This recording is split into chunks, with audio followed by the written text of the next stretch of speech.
Magandang umaga po sa ating lahat. Ito nga po pala si Copy Jonard ng Copy Bonsai Pot and Vlog. Dito po tayo sa ating rooftop. Sobrang init po dito sa amin lugar. Andito po ako para kumatok na naman sa inyong mga puso. Nag-uumpisa na naman tayo sa ating pagbablog. Alam nyo kasi nagka-problema po ay yung aking video. Hindi lang po yung video, yung aking AdSense po. Matagal po bago nakarating sa akin kasi ibang lugar po ang pinadalhan. Dumating pa po sa ibang Naga subdivision, ganun po eh. Hindi po nakarating dito sa amin kaya parang nawalan ako ng gana na pagbablog. Nung makarating po sa akin yan, open na naman muli tayo ng ating pagbablog. Umpisa na naman ang ating mga panibagong videos. Sana pala ay suportahan nyo ang aking mga videos. Dito na naman tayo sa ating backyard na mini fish pond. Aking nga palang inalagaan ngayon ay mga hito. Bumili po tayo ng 2 times. Yung una po ay magti 3 months na po at yung isa ay isang buwan pa lang. Halos ano pa lang 3 weeks yung last kong binili. Pero mas malalaki sila kasi 4 to 5 inches na po yung nabili ko sila. Kaya mas ang tips ko lang sa inyo, kahit ako baguhan, ang tips ko lang sa inyo pag bumili kayo ng fingerlings, sana 4 to 5 inches kasi halos wala na pong nawawala or namamatay na mga fingerlings. Ayan po ang mas magandang alagaan. Dito sa amin medyo makulimlim naman pero bihirang umulan kahapon po, umulan naman pero almost 10 minutes lang po ata pero nawala din agad. Kaya ito sobrang init dito sa rooftop ko. Halos 2 times or isang beses ako nagdidilig pero pang maramihan po. Nakakatulong sa akin yung ating deep well water pump kasi yung nawasa sa amin halos wala na pong tubig. Nahihirapan kaming humigit sa nawasa kaya nagpagawa po ako ng deep well, yung nakabaon po sa lupa. Doon na lang ako na kukuha ng pandilig sa ating mga tanim. Pakita ko sa inyo yung aking mga bonsai. Sa ngayon po wild muna kasi kailangan ko pong naka-wild dito sa rooftop para maibsan naman po yung init. Ayan po. Yung iba niyan wild na po talaga. Inumpisahan ko na sana mag pruning kaya lang sabi ko sobrang init pa. Kailangan natin na matakpan muna yung init. Kasi pag ganitong marami akong tanim dito at saka wild, hindi masyadong mainit sa ibaba. Okay lang na ganito.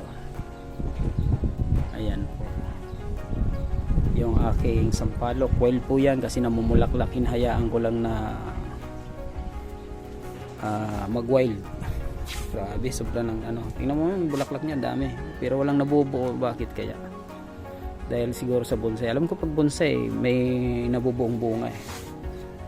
Ito po kasi pagdating dito sa dulo, nandiyan yung bulaklak niya. Ayan, tingnan po to. Pagdating po dito sa dulo, may bulaklak. Eh hindi ko po pinuputol. Ayun sa taas. Yung grapes natin, may bunga. Big pruning ko po yan. Pagdating ng pag-pruning, ayan na po sila.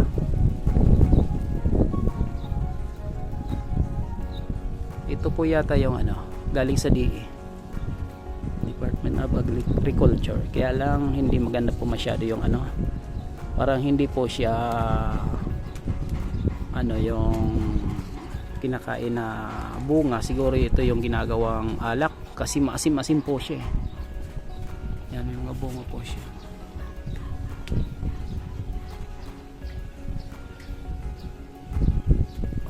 Sana umulan sa amin kasi makulimlim po dyan. Okay, puntahan natin yan ang aking fish pond. Papakain po tayo kasi libre lang yung ulam. Libre lang po yung pakain ko ngayon sa mga hito binigay sa akin dun sa palaisdaan. Mga reject po na isda. Ito po ay tulingan. Okay, tayo na po.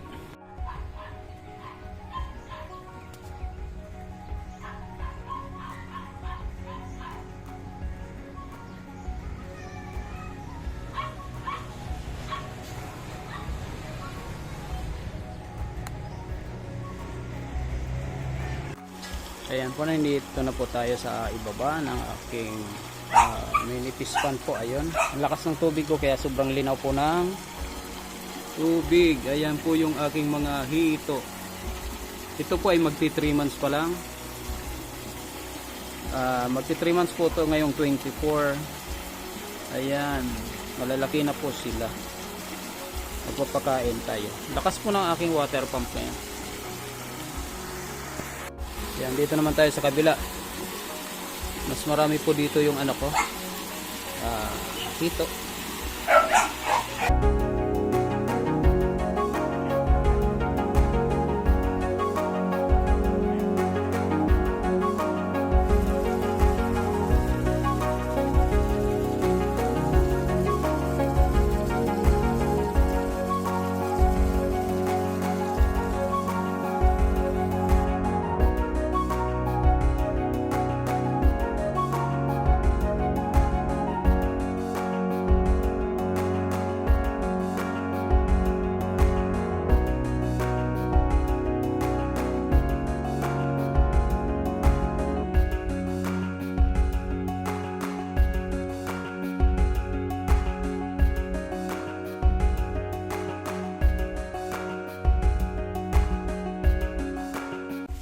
Ayan, magpapakain po tayo. Binigyan po ako dito ay ng aking kaibigan na nagtitinda sa palaisdaan ng fish meal. Ang tapon niya na po ito, hindi na nabibili, kaya binigay na po sa akin. Tapos ito ay tulingan.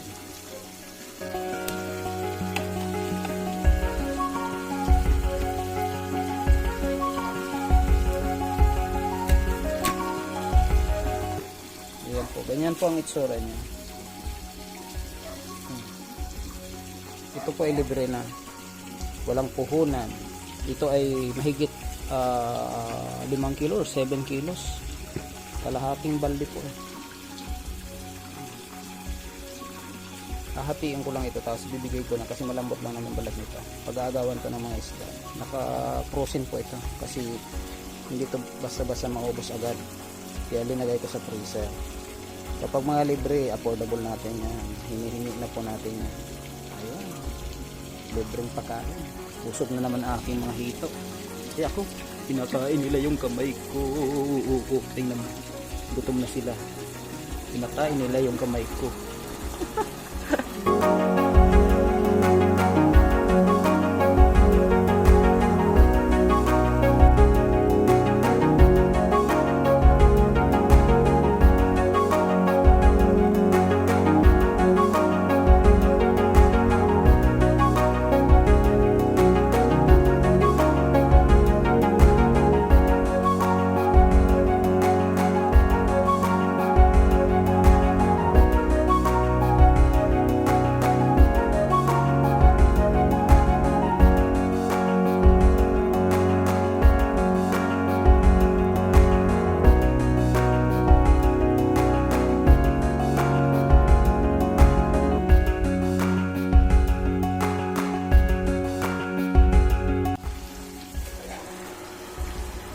Yan po, maingay po ang aking water pump kasi naglo-load po sila ng tubig dito, kaya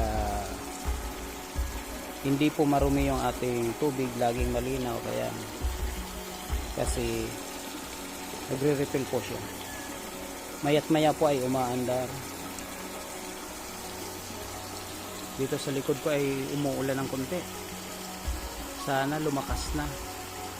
Makulimlim po dito sa ayan po, tingnan natin, magpapakain po tayo, sigurado pag-aagawan nila to. Yan, try natin. Ayan, gusto nila. Ayan, very good. Ayos pala itong pakain na to. Alam niyo po, ito ay pinaka mabisang pampakain sa kanila. Kasi po yung breeder na binibilhan ko nito ay laman loob po ng isda ang pinapakain niya, kaya po mahilig sila sa isda. Ang bilis. Bilis nila maubos.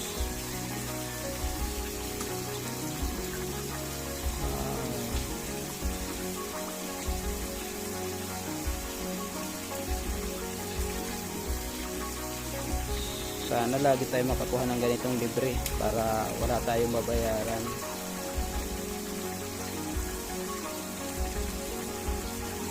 Salamat sa nagbigay sa akin. Shout out nga pala sa kanya. Di ko man siya kilala pero kaibigan ko po siya. Yung pangalan niya po ay di ko kilala. Mukha lang po yung kilala ko. Ayan, doon po sa kabila hindi pa ako nakakapakain. Dito pala. Magagayat muna tayo ng isda. Sige ha. Okay.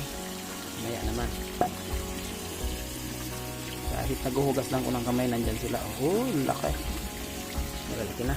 Pwede na, pwede na, pwede na.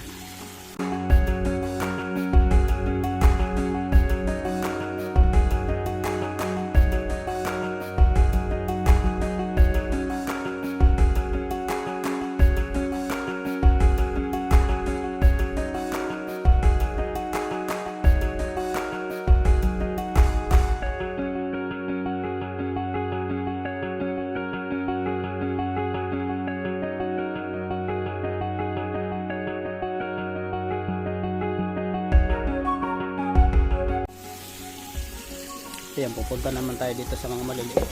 Sobrang dami, oh. Ayan. Wala na halos yan na matay mo simula nung mabili ko. Nakakagulo sila.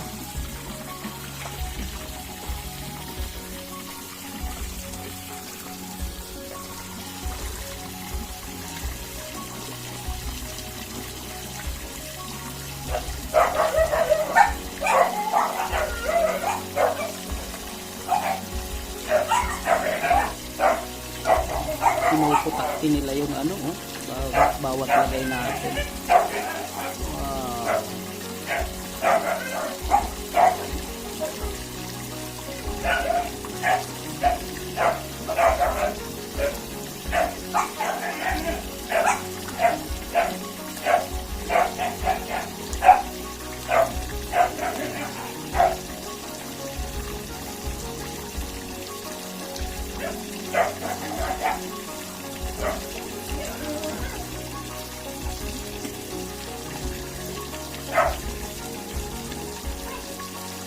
Malambot na kasi yung ano, isda pinapakain natin, kaya ganyan na sila, madaling matanggal sa ano.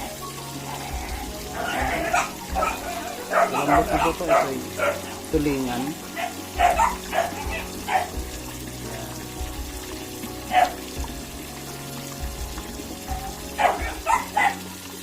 Wala yan buto kasi maliliit pa sila, kaya tinanggalan ko ng buto.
hanggang dyan na lang ang ating video.